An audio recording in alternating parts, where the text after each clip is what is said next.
Welcome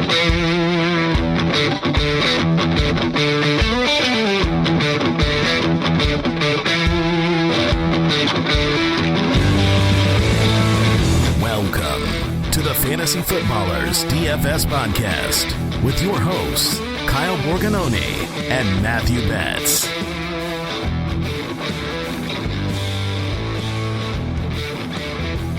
Welcome in.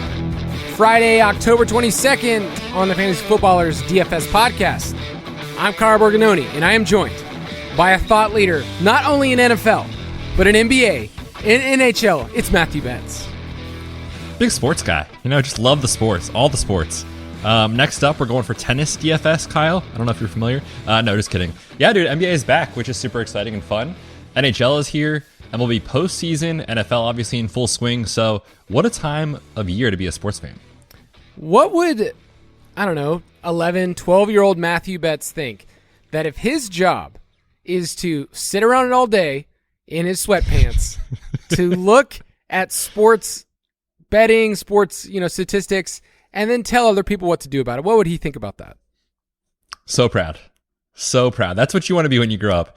In your mom's basement, wearing sweats, Chinese food takeout containers everywhere. You haven't seen the sun in weeks, just grinding through the data and, watching the film. So that's where I'm at these days. And I bet 12-year-old Matthew, or did you go by Maddie then? I feel like that you could have been a Maddie for a while. No, dude. It was always Matthew. My mother was very intent. That's what she wanted me to be called. So it was always Matthew. 12-year-old Matthew probably didn't think of having twins in the picture at the time. No, that's for sure. That absolutely is accurate. You hit a certain range of outcomes that, not every single person has. I actually have twins in my family. So I kind of told Emma, like when we first started having kids, like, okay, this can happen. My grandfather was a twin.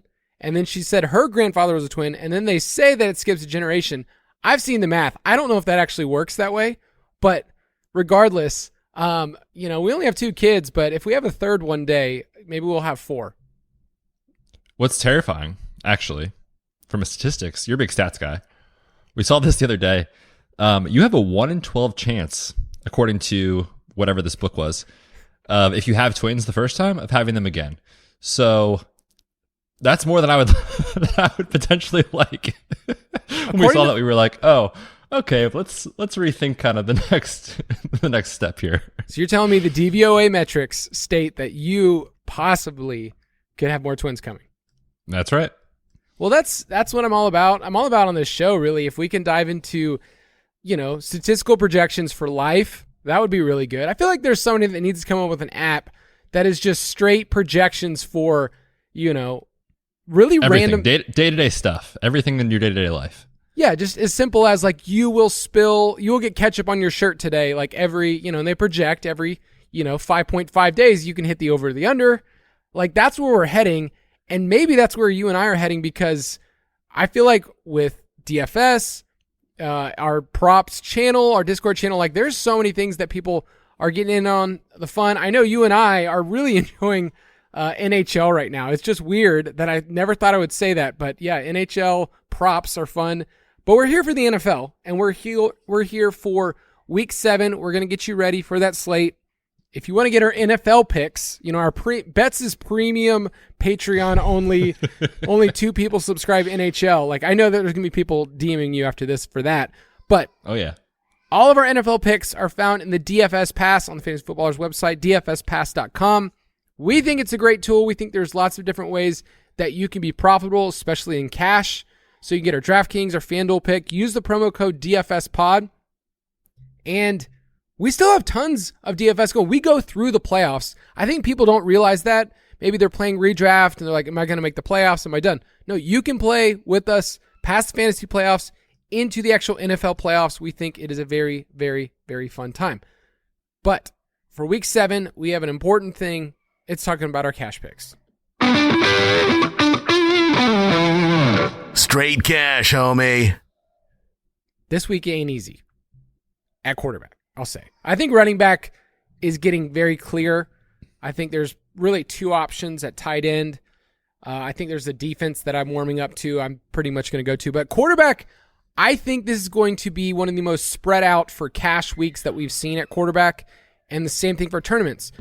knowing that ahead of time, Betz, how does that help us for tournaments? We're going to talk about our specific picks, but like, how does that help us knowing that the quarterbacks are really spread out? I mean, anything more than 10% is usually a lot for quarterback, but I could probably say there's 6 quarterbacks on this slate that could maybe hit 8 to 10%.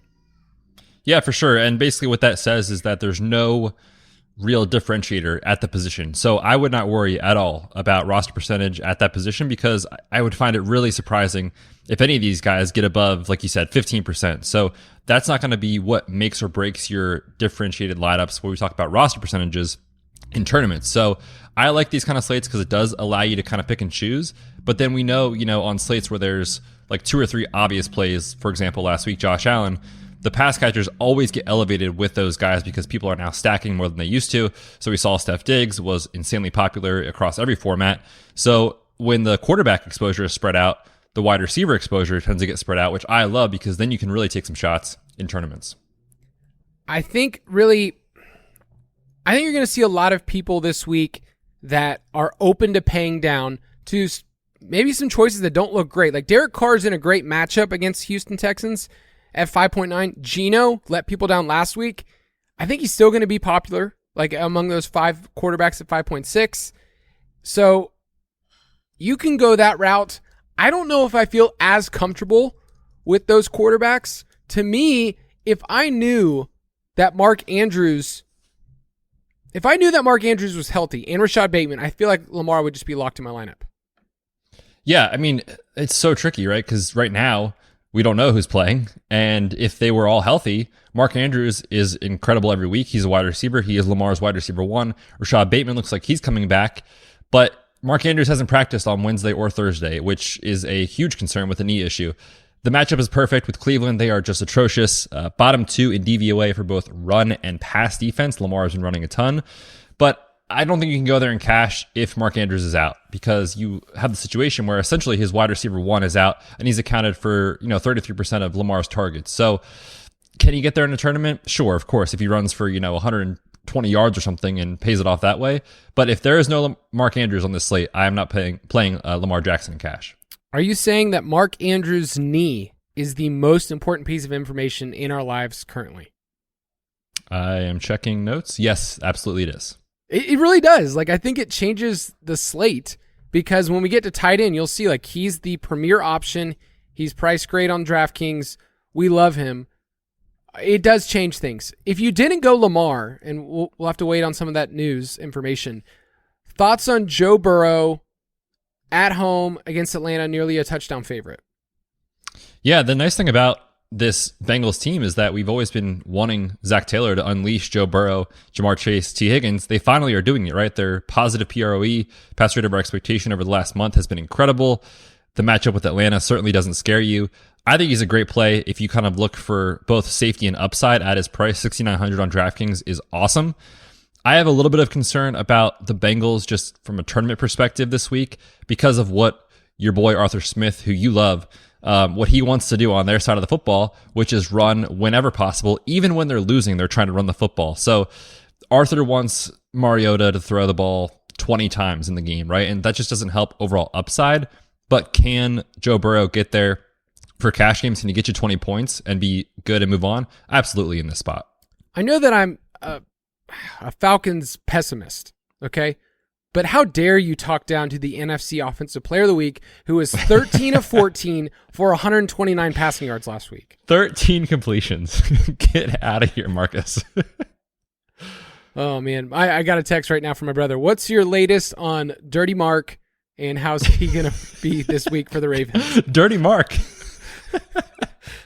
I love that. That is absolutely his nickname moving forward. Thank you very much, Kyle's brother. He actually said your boy Dirty Mark and the boys Andrews. What's so great about fantasy is that you can refer to anybody. And I love referring to players by their first name just because we're all supposed to know them. Like nobody calls, you and I don't know if we've ever called him Lamar Jackson. He's just Lamar. Like that's Lamar. Now my wife has no idea who Lamar is. Like that sounds like an old person's name, but to us, it is very clear who Lamar is, right? Yeah, Lamar and same Odom. thing with Dak. We never say Prescott. It's just Dak. Yeah. I threw in Lamar Odom just to throw people off. All right, so those are our best quarterback plays. Can I throw out one more? Tom Brady let people down last week. I mean, he's an 11-point road favorite. Can you go there at 6.3? Yeah, I mean, like I said on the Tuesday show, we know that this team historically with Tom Brady has been extremely pass heavy. We've seen that even when they're up with a huge lead, they keep their foot, pedal to the metal, and they will keep throwing in the fourth quarter, even when they're up by 2 touchdowns or 3 touchdowns. But last week we saw them just completely make, I can't even put into words how terrible their game plan was against the Pittsburgh secondary that had 3 out of 4 of their starters in the backfield injured. They still ran the football a ton, and they lost. So, yeah, I mean, he can get there. Again, just looking at the slate, like when you look at optimal game environment, it is an extremely low total relative to the other ones on the slate. And Carolina starting PJ Walker, who had like a 0.2 ADOT last week. It is going to be ugly for Carolina. So will Tom Brady be pushed in the fourth quarter? I would be shocked. And so I do think there's a lot of risk there. I don't think I'm going there in cash games. On FanDuel, I just want to mention, I mentioned Geno Smith earlier at 6,800. I think he's fine. I'm trending on this slate on FanDuel of playing Chiefs and playing Patrick Mahomes. And maybe that's more just a tournament play, but at 8,500, we know what that team wants to do. He's averaging 289 and 2.8 passing touchdowns. If you knew you could get that from Patrick Mahomes, you would lock that in your cash lineup. On a slate that's honestly like you could go anywhere at quarterback. So pay attention to our best plays that comes out on Saturday in the DFS Pass, because I might change my opinion, but we just gave, 6 quarterbacks, and I could see myself playing at least 4 of them. Yeah, and we're going to talk about, Justin Herbert and his outlook as well. He's in play for sure. There's a bunch of names on the list this week. At running back, it's a little bit easier. Josh Jacobs, this isn't a hot take, he will be the most popular player on the slate at 6.5. Like, regardless, I think on both sides, but on DraftKings at, as RB11, like, what's he going to hit in tournaments? Like 35%?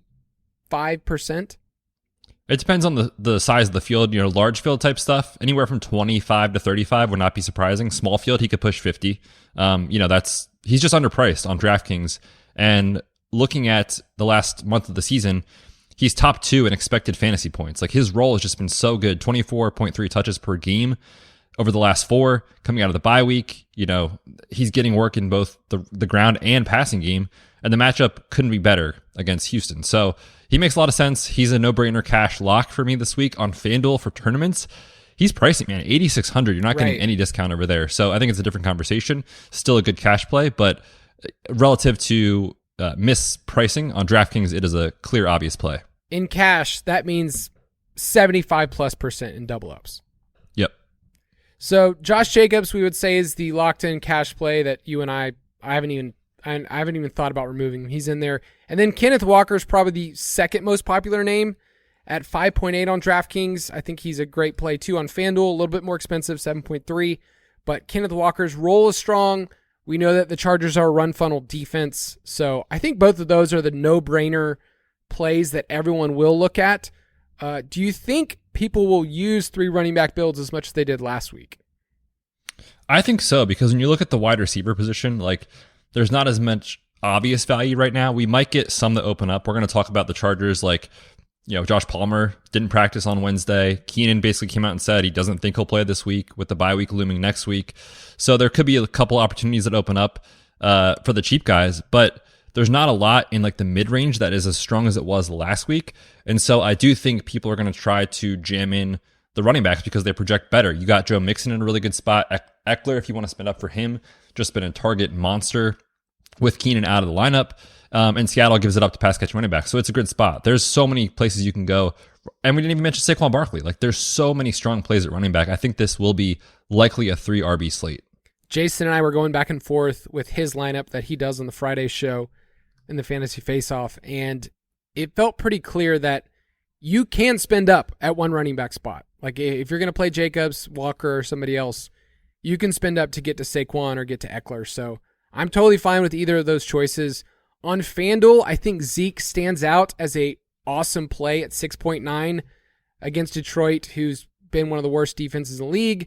So I think that's about it at running back. We could get cute somewhere else, but I think those are our firm plays. I like Breece Hall. I don't love the matchup against Denver, So he's somebody that's kind of like on my peripheral. Maybe I'll look in a tournament. If he gets 6 catches, then maybe he could pop off. But those are our main running backs. At wide receiver, we mentioned Zeke. I have CeeDee Lamb showing up as one of the most popular receivers, maybe the most. So is that how you think people are going to play it? They're going to play Lamb and, probably get off Zeke because they haven't seen a ceiling game? I mean, Lamb, from a cash game perspective, on DraftKings especially, makes a ton of sense.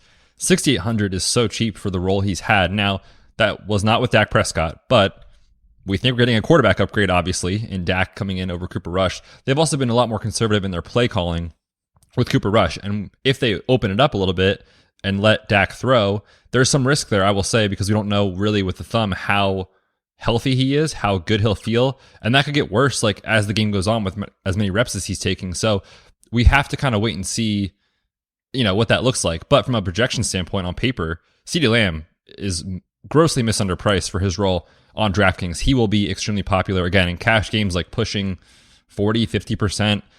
We have him right now in the early runs for DraftKings for tournaments looking around 28 to 30%. So you're not going to sneak him by anyone. I want a Cowboy in my lineup. All right, they have the second highest team applied total. I think it's just hard because I can see routes where they just spread it out, and I gave the stat earlier in the week, but they're one of 2 teams that haven't scored more than 20 fantasy points. That's on FanDuel's format. Like, no offensive player has gotten there for them. Lamb's been fine. Like, he scored 18.7 twice, but I want to see a ceiling game, and I think you're going to get it. I just don't know exactly who it's going to be. So I think Lamb's great. In that kind of 6K range, we have Chris Godwin.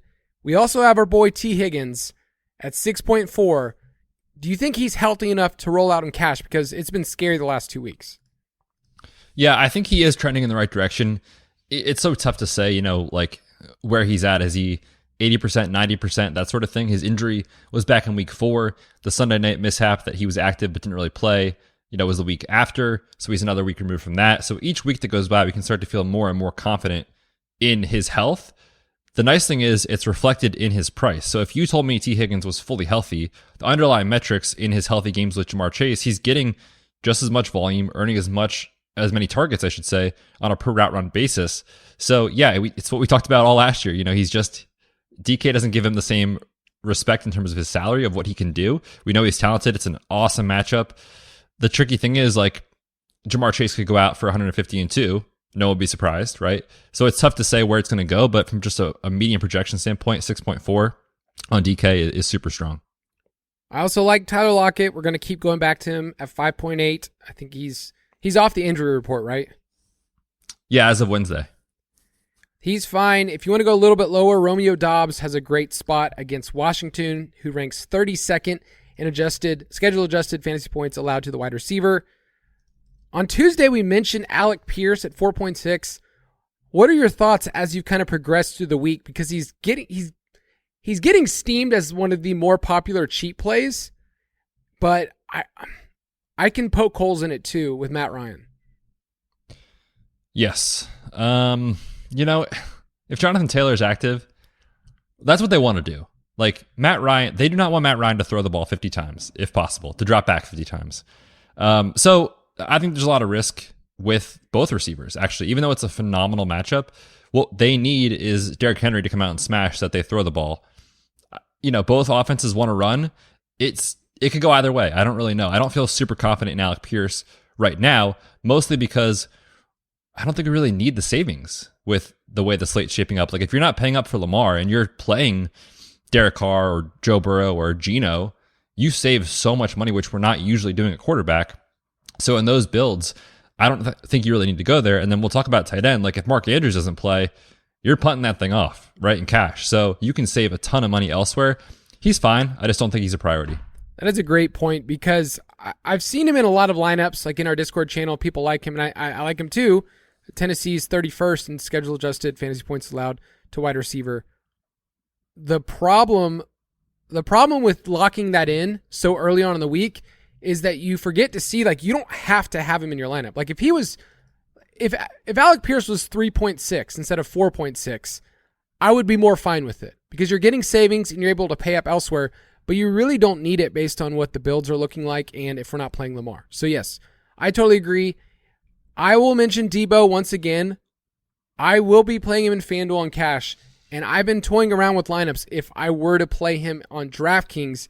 The problem is Debo's never going to be a guy that gets 10 receptions. That's just not who he is. So he's a much better play on FanDuel where it's more touchdown dependent, but I think he's a great play. Any other names you want to mention? I mean, earlier in the week, we talked about Romeo Doubs. I still think he's okay at 5K. But like I said, just depending on what the slate context looks like, you might not need to go down there. And right now, we don't have a lot of awesome punt plays where early in the week we're just jamming them in.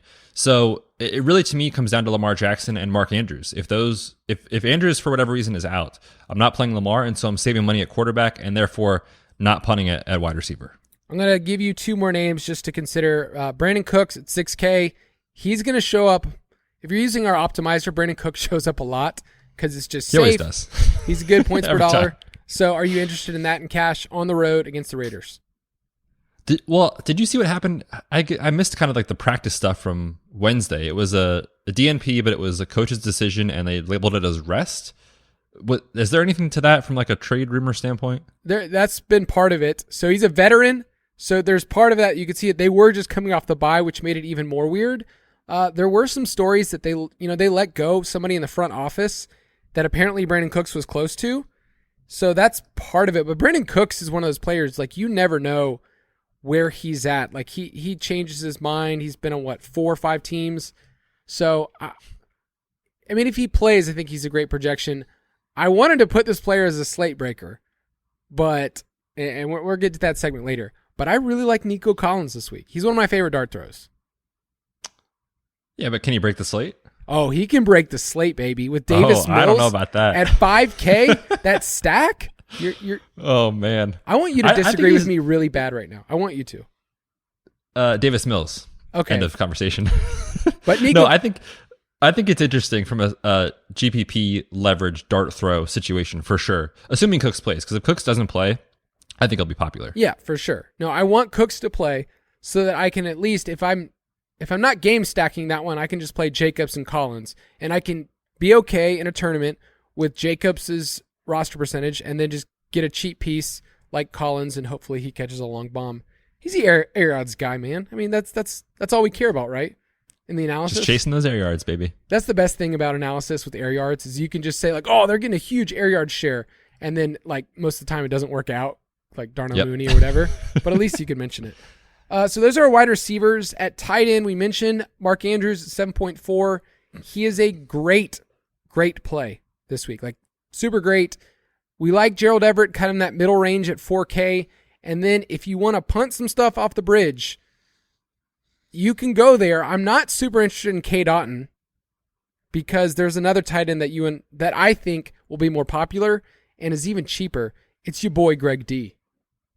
Oh, and much better hair, better facial hair. I mean, yeah, that is a reason enough to play Greg Dulcich over K. Dotton.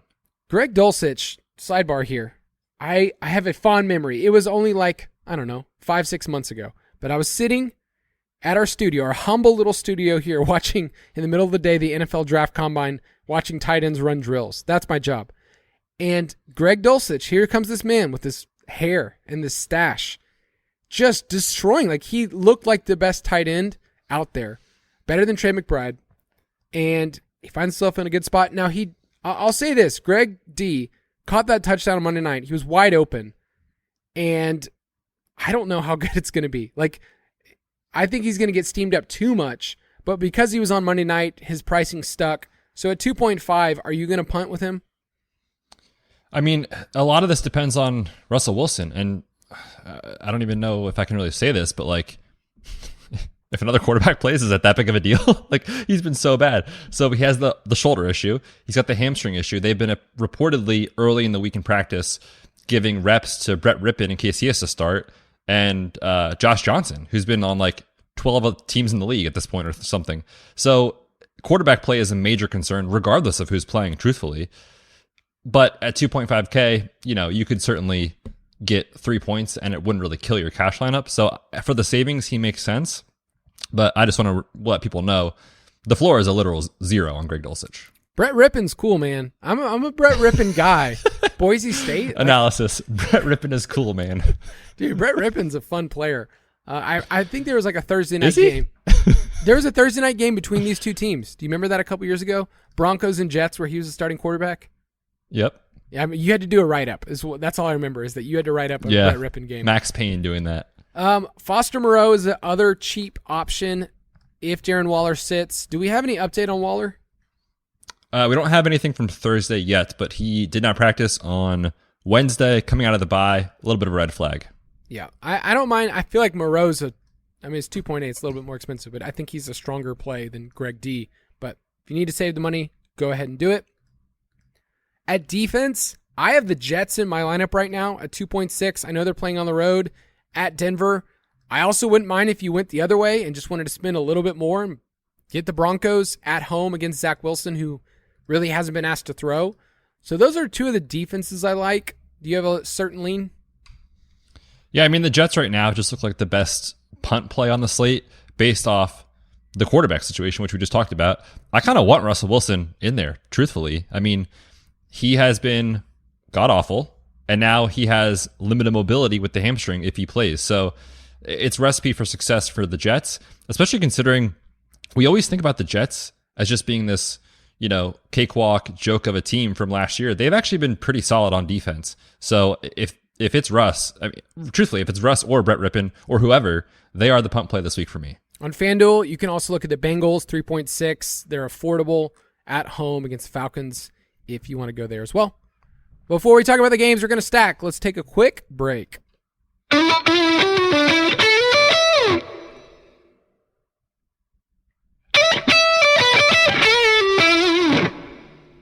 Last week, we only had 2 games that we discussed, and the slate is looking a little bit better this week, like to the point where, all right, I'm kind of excited to stack this week. Is that how you're feeling?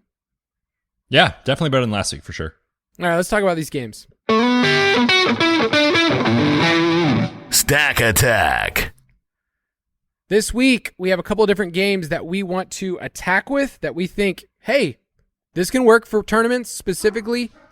And I want to first highlight a game that beginning of the week seemed like the sure standout. It has the highest total, but there's a lot of injuries on the Los Angeles Chargers side. So let's talk about this. Seattle Seahawks at Los Angeles Chargers, 51 total. Chargers are 6-point favorites. We've been following the Seahawks around for, it feels like, a month. Just, hey, Gino, what are you going to do? Defense, what are you going to do?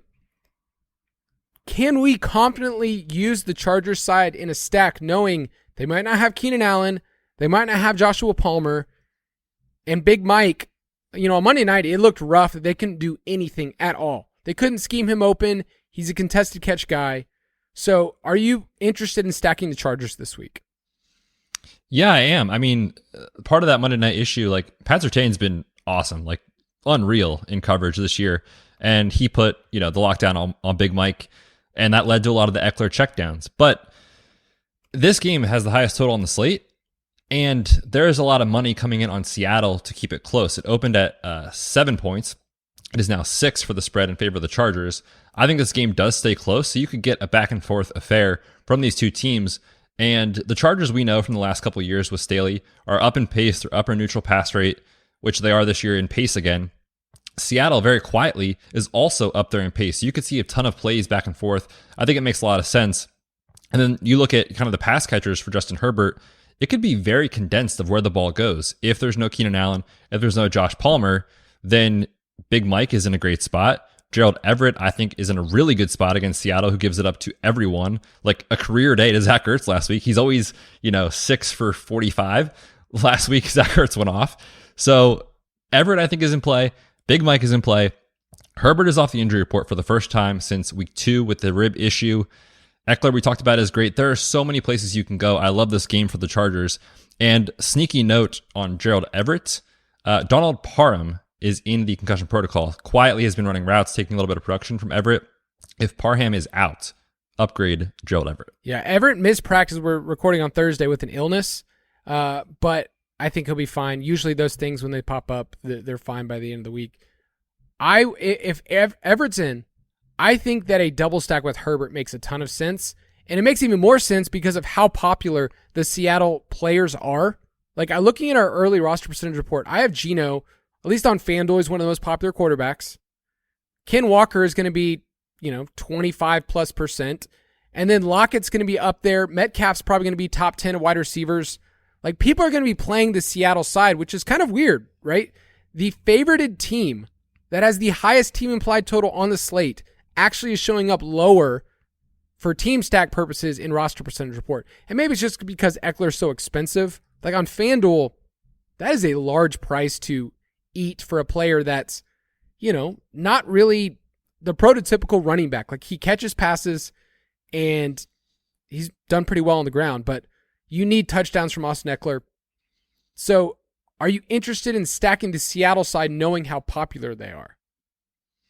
It's tough because, Geno's going to be popular and Lockett is going to be popular again, which kind of was the case last week. Then you look at Ken Walker, he's projected for over 25% right now in tournaments. So to me, when I look at this from a GPP standpoint perspective, I love DK Metcalf. He was kind of the quote-unquote GPP play last week. Lockett was the cash play. You can go to both guys, obviously. Just manage your roster percentage in total if you are playing Lockett. But this is quietly an awesome, awesome spot for both these guys. The Chargers, 28th in DVOA on deep passes over 15 yards down the field. And that's where both these guys, make their big plays, Lockett and Metcalf. So they're both great plays. Metcalf, too, is not really flying under the radar. He's like 15% in tournaments is what I'm looking at. So the tricky part is it's popular. It's popular for good reason. You're not getting super good leverage on any of these plays. So just be mindful of other spots in your lineup if you are going to stack this game. Yeah, I lean Metcalf right now in tournaments, but I can't. I mean, you and I are all about Lockett. You can play him in cash. Hardest part. And real quick, too, Kyle, before we move on from Lockett, I misspoke earlier. He actually didn't practice on Wednesday. I wanted to make sure everyone knew that. Oh, wow. I didn't see that. I was going to say the hardest part about Seattle, I mentioned it last week, and I keep looking back and I'm like, one of their tight ends is probably going to catch a touchdown. Is it going to be a Noah Fant, Will Disley, Parkinson? And that just ruins a lot of the projections where I want a ceiling game out of the others, but they spread it around. But I like this game. I think pace-wise, it's probably the best. It's the highest in our GPS scores in our pace of play article. So for me, I will probably lean on double stacking Herbert if I knew that Everett was healthy. I really wish Keenan Allen was in this game just because I love him, but also we need him. But what's your Vegas take? Dude, give me the Seahawks. I think they cover the spread here. I was impressed last week that the Seahawks took care of business. Their defense looked great against the Cardinals, although maybe I should readjust how I think about the Cardinals every single week. But yes, I think I'll take the 6 points. Like, if this line was more at like 4.5, 5, I'd be interested. But 6 points, that's a lot. I will take the Seahawks as well. Next game, Detroit Lions at the Dallas Cowboys. The DraftKings Sportsbook line is Dallas -7, and the over-under is at 49. This matchup is great. Like this, there's so many pieces here. I'm most interested to see what you're going to say about Amon-Ra St. Brown because we haven't mentioned him. He's full in practice. Are you going to be playing him? He is looking like he will be less than 10% in tournaments. His price is cheaper than it was when we were trying to jam him into every cash lineup in weeks 1 and 2. So yes, I am playing Amon-Ra St. Brown in tournaments for the ceiling that he's shown, not only because the fact that we know he's kind of the safe PPR guy, but he's giving us 100-yard games and 8 catches and upside, right? The matchup is difficult with Dallas for sure, especially when you consider how good they are at getting after the quarterback and pressure. But on throws where Jared Goff is pressured, Amon-Ra St. Brown is the first read for Jared Goff. And so you could see, Micah Parsons and company getting after Goff and Amon-Ra just racking up, 10 targets in this game. No one should be surprised by that. And as of this recording, we don't know if DeAndre Swift is out. If DeAndre Swift does not play, you could see even more targets in the short to intermediate passing game for Amon-Ra. So yes, if he is less than 10% in tournaments, fire away. I think that's the key point is what is the health of DeAndre Swift? Dallas' defense is intimidating, but they have given up the 3rd highest explosive rush rate. And if there's anything we've seen from DeAndre Swift this year, it's big plays. Did you know he's averaging 8.6 yards per carry? Wow. That's insane. Yeah, I mean, it's skewed from a couple of big runs early on, but I want DeAndre Swift to play because I think it will elevate this game even more. If DeAndre Swift is out, are you interested in Jamal Williams at 6,100? I mean, he's not. It's so tricky, right? Because he's like not the free square. Like, Benjamin was 4,600 last week or something. So you're not really getting a super big discount on him. And again, we talked about this.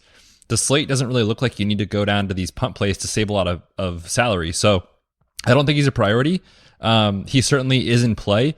His role, though, just to warn people, like, is not the 3-down role of super elite pass catching that DeAndre Swift has when he's there without Williams. So he'll get the goal line work. We know that's in play. He's been good. But again, he's just not necessarily an elite above, over the top type of JMM in play. I think he's fine.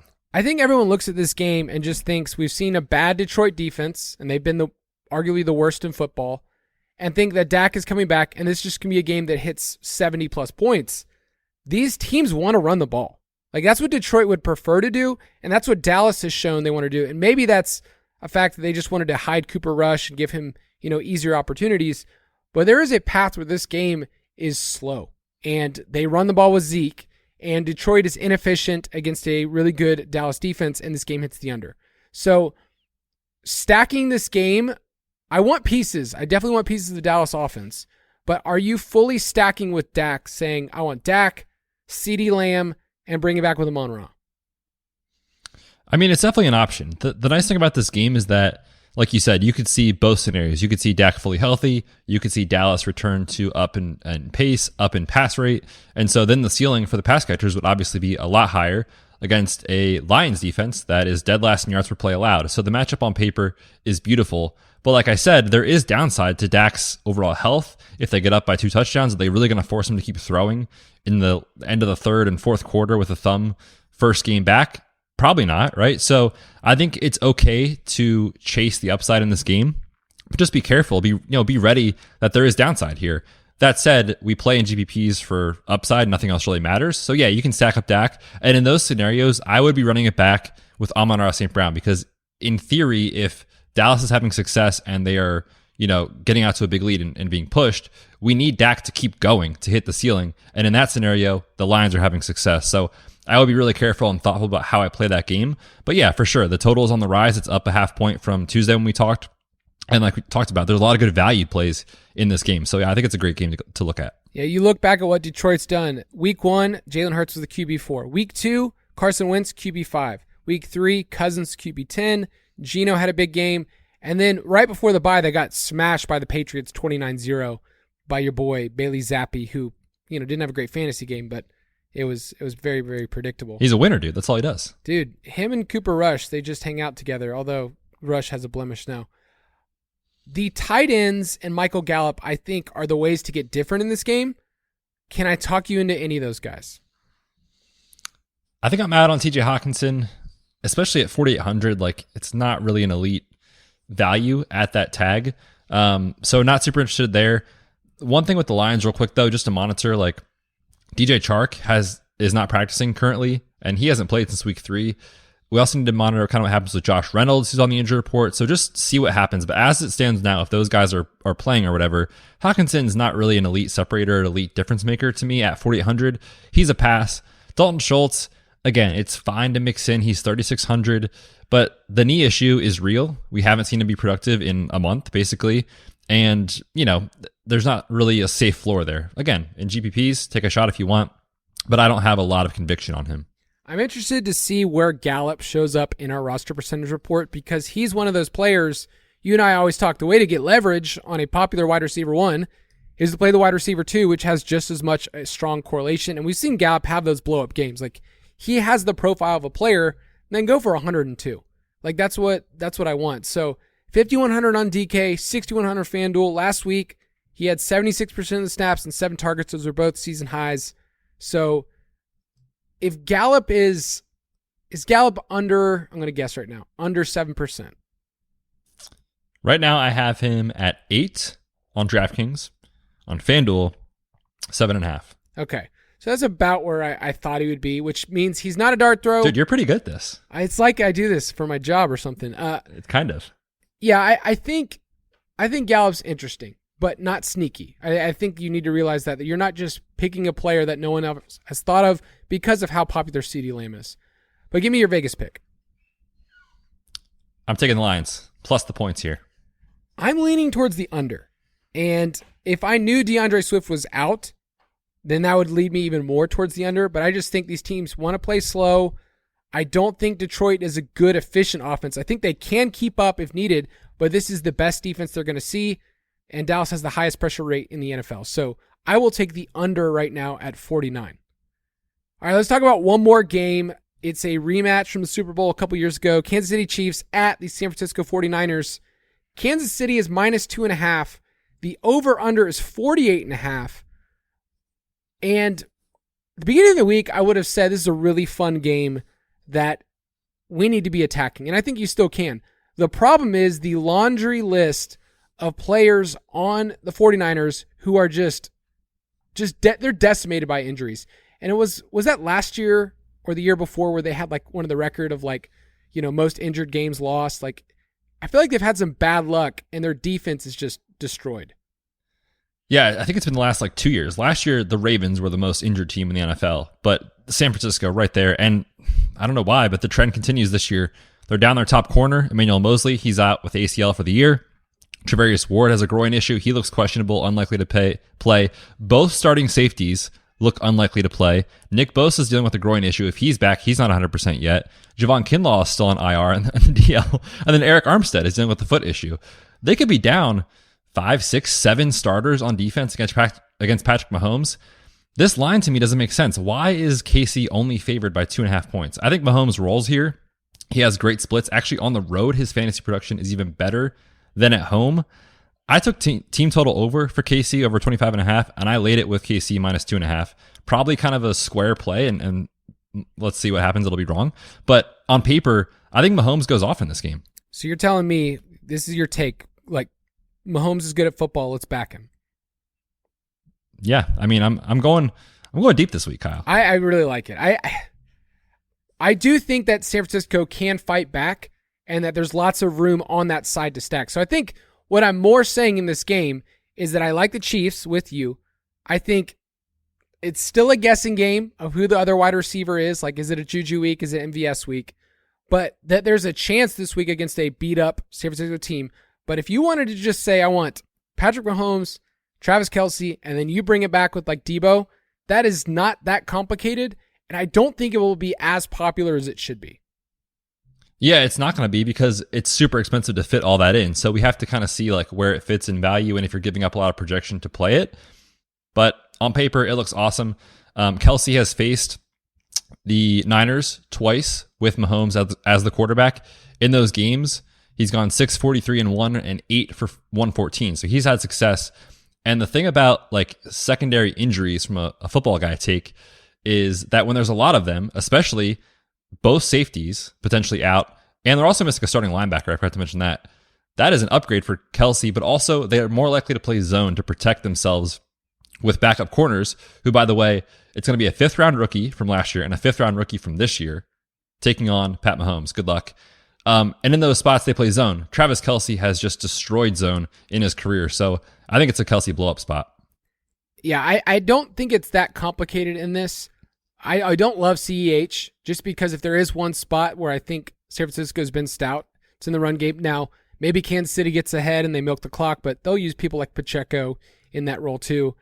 I think it's really simple in this game. I think Debo's in a smash spot. They've been killed by wide receiver ones, and we mentioned on Tuesday, they've given up the most running back receptions in the NFL. So don't get too cute there. Jimmy G looks like a value, but if you go back through his last 20 starts, he's only 4x on his salary twice. So what are you going to get from Jimmy G? Let's say he has, 250 and 3 touchdowns. At 5.5, that's fine in cash, but I think there's other quarterbacks that just have massive ceilings of 300 plus yards, 3 touchdowns, which is kind of what you're saying Mahomes is going to get. So is Jimmy G kind of like, yeah, that's cute, but what are you really going to get? Yeah, like if he beats me, he beats me. I'm going to let other people maybe play him. I just don't see the overall ceiling for Jimmy.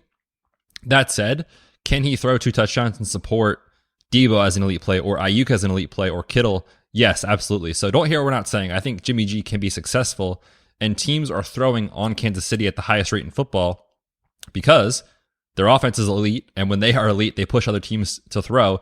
As we saw last week, when the Niners went up against the buzzsaw in Atlanta, they had to throw. So, yeah, Jimmy G can get the job done for his pass catchers. Can he be a GPP winning quarterback? I'd be very surprised. Yeah, he supported Ayuk last week. I like Kittle as kind of a tournament leverage play off of Kelsey in this game. I mean, you're not going to be playing two tight ends in the same game, right? Probably not. I think if you're playing Kittle, it's more of like a one-off type of situation. But I mean, I love Kittle this week. The underlying metrics have been so good. NBA Jam rules, Kyle. He's kind of heating up, right? He hasn't had a game yet where he's gone off, but the last 2 weeks, 5 for 47, not great, but 20% target share. Last week, 8 for 83, 24% target share, and over the last 3 weeks, 64% of the routes, 81% of the routes, 90% of the routes. Currently looks under 10% on both sites. That looks like a standout GPP play to me.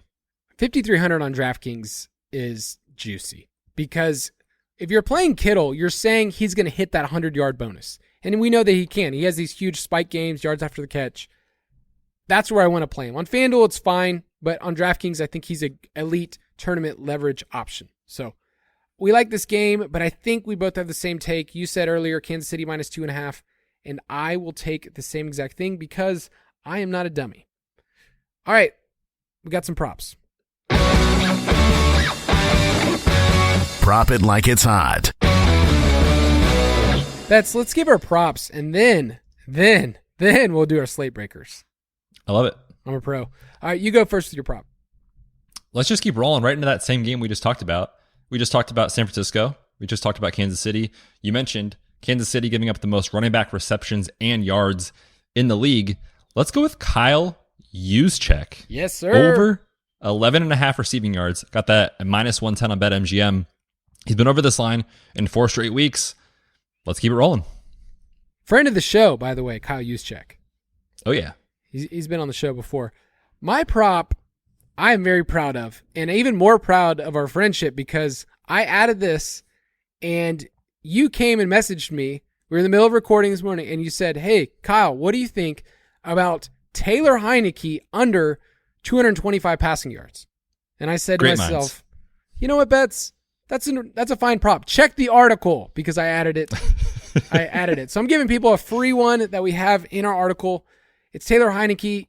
In case you didn't know, he's going to be starting for the Washington Commanders this week. Last year, he averaged 219 passing yards per game. And it was very clear over the back half of the year when Antonio Gibson was having his run, they did not want Taylor Heineke to drive anymore. They said, hey, we want to make sure that you are not killing us with turnovers. So he averaged in the back half of the year 186 passing yards per game in those 8 starts. They want to establish it with Brian Robinson, and Ron Rivera even came out and said, hey, we want to give more touches to Antonio Gibson.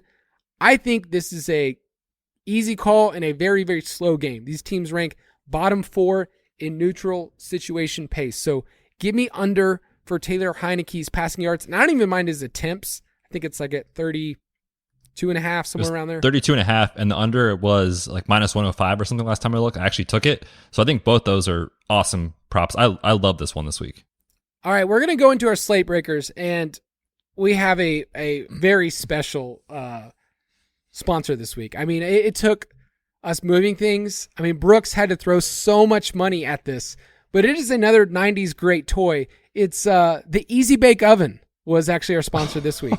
Oh, an elite toy in that decade. Yes, everyone, if you're a 90s kid, you know about that. Yeah, and I'm sure that there's no health issues with anybody that's eaten stuff from the Easy Bake Oven. They've had no recalls. I'm sure the Easy Bake Oven was super, super great. So give me your slate breaker presented by Easy Bake Oven. Breaking news, Kyle. This is scary. I'm going to fade the snow model this week, dude. It is not projected to be snowy in Vermont. I looked. Projected to be in the 50s and the 60s. That is not Derrick Henry territory. But let me tell you, my friend, he's playing the Colts. And the last time these two teams played, he went 22, 114, and 1 on the ground and 3 for 33 on 5 targets through the air. There's a rule in DFS, and it is if Derrick Henry is less than 10%, you play him in GPPs. Right now, he is looking like that on DraftKings with people paying down, for Josh Jacobs, for Ken Walker, those kind of guys. People are not going to pay up for Derrick Henry. I think it's a great spot. I think he rolls. They're at home. Last 3 weeks before their bye, number 1 in expected fantasy points at the position.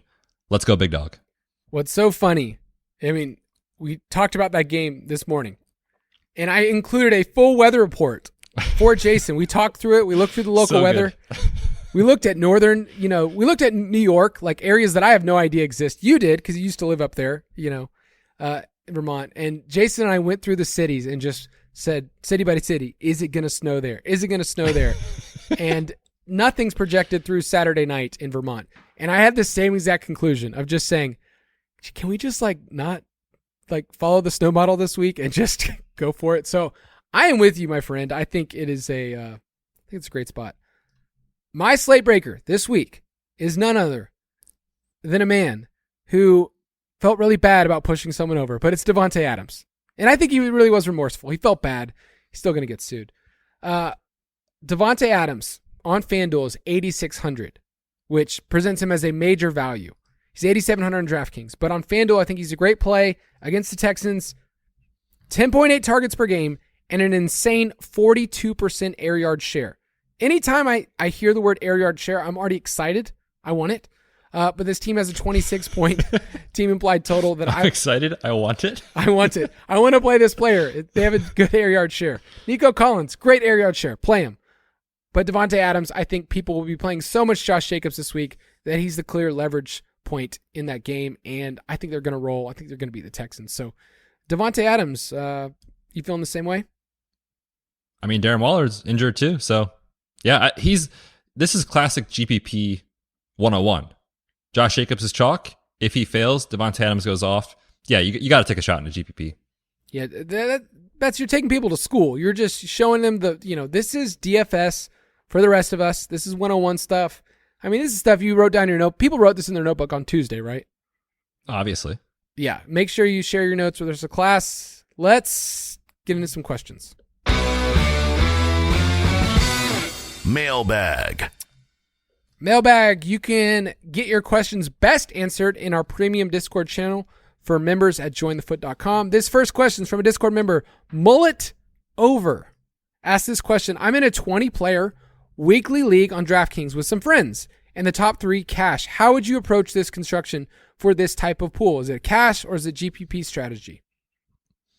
I think it mostly depends on how sharp your friends are. Like if they're super plugged in and they kind of know what's going on, then you probably need to get a little different in your lineup. But if it's 20 buddies from high school or college or whatever, and they're kind of not really into it, or they're just kind of more casual players, then you can probably play mostly a chalk, cash lineup and then just get 1 or 2 different pieces. I don't think you have to go super unique in this sort of format. Yeah, do cash, and maybe if you want to mix in one thing just to have fun and be different, that's totally fine. I'm in a league with some friends, and from our 12-person home league, there's 6 people that go into it every single week. And, I throw in my cash lineup, and most of the time I'm winning. But last week, one of my friends just randomly pieced together a lineup that had Brandon Ayuk, and just these random players together that ended up outpacing the rest of us. And it's so frustrating when you have people that are just I don't know, I'm just going to throw this lineup together, and they beat you. So shows you what I know. Next question from Evan Schlow on Twitter. Can I get at least 20 points from Davis Mills? I sure hope so. I am stuck in a 14-team league with my steel underpants on this week playing Davis Mills with Jalen Hurts on bye. So I sure hope so. But he has hit 20-plus fantasy points in 3 games of his starts.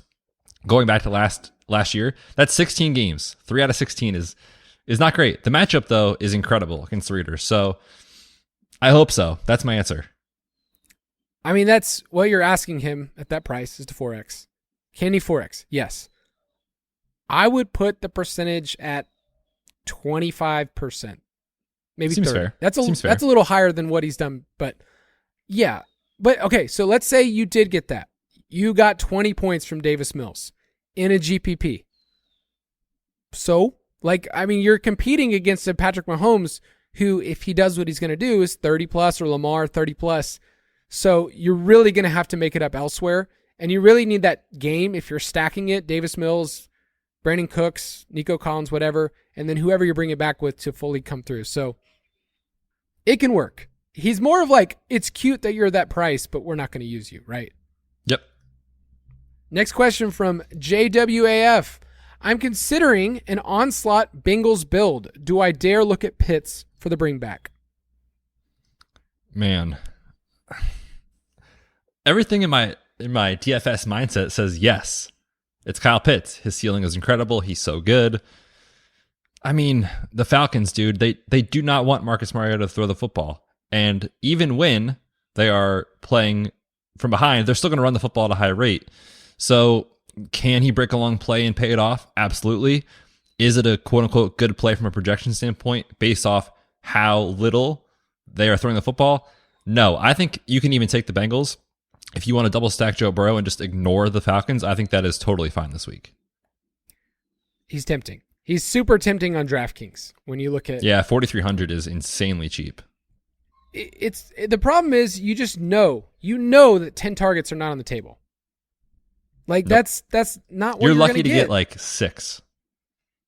So then what are you really going to get? Like, if you got 4 for 45 and a touchdown, that's not going to break the slate. It's not a slate breaker. No, he's not a slate breaker. He's a... No. I regrettably drafted him in the 3rd round, and I hope I get 4 for 45. I mean, I'm in my home league, and I'm asking myself, I have Kyle Pitts. Do I want to play Taysom Hill? Or do I want to pick up somebody else and just roll with it? Like, that's where I'm at. What's fun is we'll know, when people listen to this on Friday, we'll know how Taysom did last night. So we'll see how it goes. Right now I'm playing Pitts. Okay. Well, what would you do? Taysom probably went off. For me. What would you do? I mean, I play Taysom. I think he's got a better ceiling. I don't need ceiling. Okay. I would play Taysom Hill. He's got a better floor. That's exactly what I thought. Dang it. All right. We'll see. Problem with the Falcons, brought up this stat on our show today. They rank 2nd in the league in rush rate when trailing in the second half. So when this team is trailing, what do they want to do, Betts? They want to run the ball. That's good old Arthur. That's upsetting. All right, a couple more questions here from Jordan. Is there a roster percentage threshold you guys use to eliminate players from your player pool? Or if the percentage is Tyler Lockett from this past weekend example that high, do you roll with that player no matter the contest? So this is one of those questions that's kind of difficult to answer because it really depends on the contest you're playing, whether it's large field or smaller field type stuff. Lockett, for example, or the running backs that are popular any given week. A lot of the stuff I play in where it's like 200 to 500 entrants, those plays get so condensed. And so then you're looking at a player not that's 30%, you're looking at a guy that's 40, 45%. And it's a very different conversation than in a large field millie maker where he might only be 20%, right? So that really matters to me.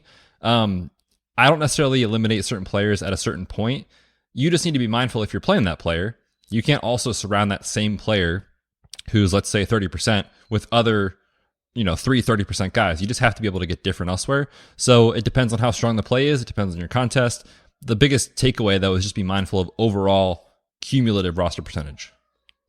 Eliminating a player is a big step to say, I'm just taking a massive stance against the field. I don't know if you and I, we usually would say come in underweight, don't roll with this player. Like Tyler Lockett was a good play from a projection standpoint, from a game pace standpoint, all of that stuff this past week. And he busted, and it was bad. So did DK Metcalf. But in overall game theory approach, you would say if Tyler Lockett went off, he's the type of player that you would want in a lineup because he's one of the few people that can get 30-plus points in a week. I mean, there's not a ton of wide receivers that you can say they're going to hit. Michael Pittman, for instance, I've looked at him on this slate. He's like wide receiver 4 in pricing. Can Michael Pittman hit 35 points? Like, I don't think so. Like, he's not that type of player. He's solid, but you want players that can break it. So eliminating players is not something I would do if they have that high of a ceiling. But if you're saying I'm just not stacking this game, I'm going to go underweight, that's a different conversation as well.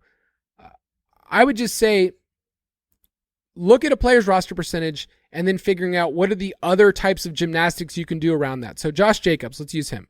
Josh Jacobs is going to be 30+%.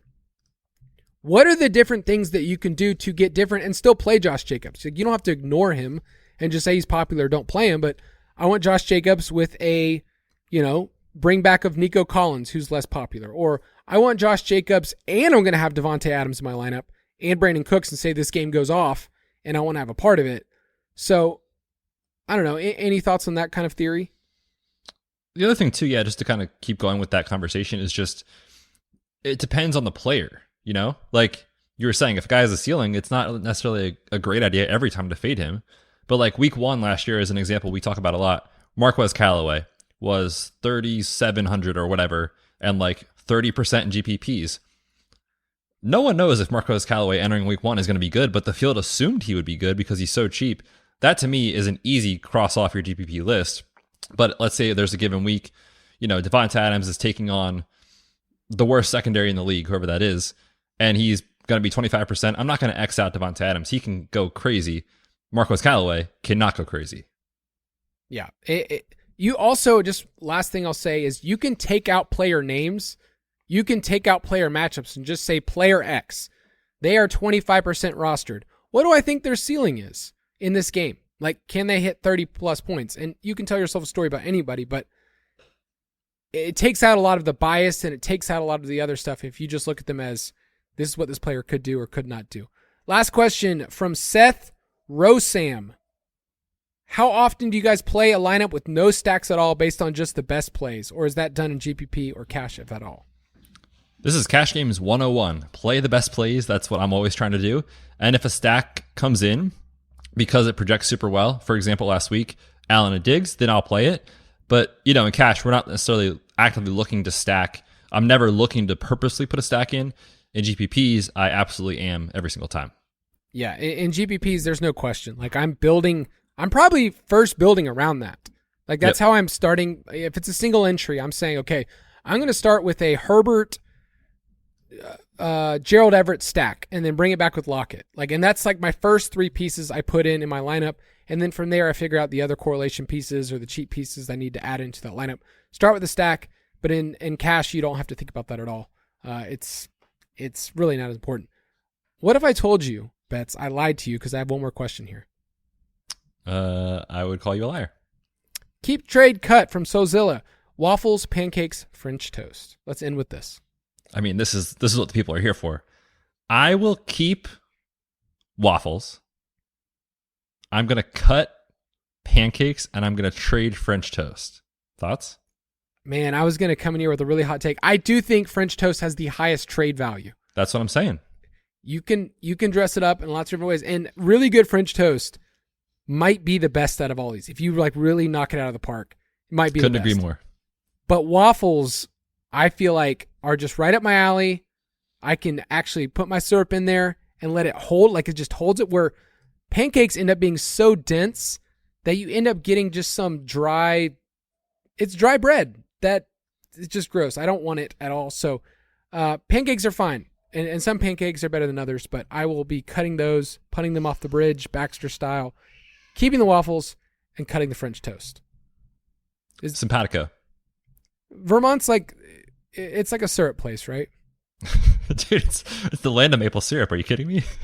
I've never been. You never invited me when you lived there. Well, actually, I think that's not accurate. I probably did invite you, but you couldn't come. Dang it. You're probably... Will I ever go there? Will I ever go to Vermont? Doubtful. It's pretty... I know it's small, but how quick can you drive through it? 2 hours, top to bottom. It's not super wide. It's more just top to bottom. Okay. Yeah, I mean, I don't think I knew that it would be this important in my football life as it is right now with you moving out, but it's pretty important. But you're going to be here, right? In a little bit, in like a month and a half. It's coming up, yeah. We got a mid-December. We have a show live in the studio for the first time. It'll be me out in Arizona, meeting everyone, which will be great. Yeah, dude, that's coming up. I think it's week 14, if I remember correctly. And I think the way that we're going to meet each other is I'm going to pick you up at the airport and just run from a really long distance from halfway across the airport, and you're on the other side. It's going to be one of those you welcome the heroes home from war kind of thing, moments. Yep, exactly. Who's the war hero in this story? Clearly me. We'll welcome you in. If you want to play with us every single week, you can go to ballersdfs.com. It will direct you to our DraftKings League, Fantasy Footballers DFS, Borg plus Betz. We have a contest every single week that has 600 people, and you, yes, you listening right now. No, I'm talking to you wherever you are. If you're driving, or as most people who listen to this podcast, on a run, or you're on the toilet. Those are the only two things. Walking the dog. Oh, dang. Yeah. Sorry. Walking the dog, of course. I just thought they're running or on the toilet. Wherever they're at, they can join that contest right now. So go to ballersdfs.com, look at our DraftKings league, be a part of it. It's a grand old time. Betz, sign us off. What a weekend. Make some French toast, set some DFS lineups. It's going to be great. Good luck to everyone out there. Win something big when you do. Tag us, screenshots, get up in the DFS Pass. Good luck this weekend. We'll catch you next week.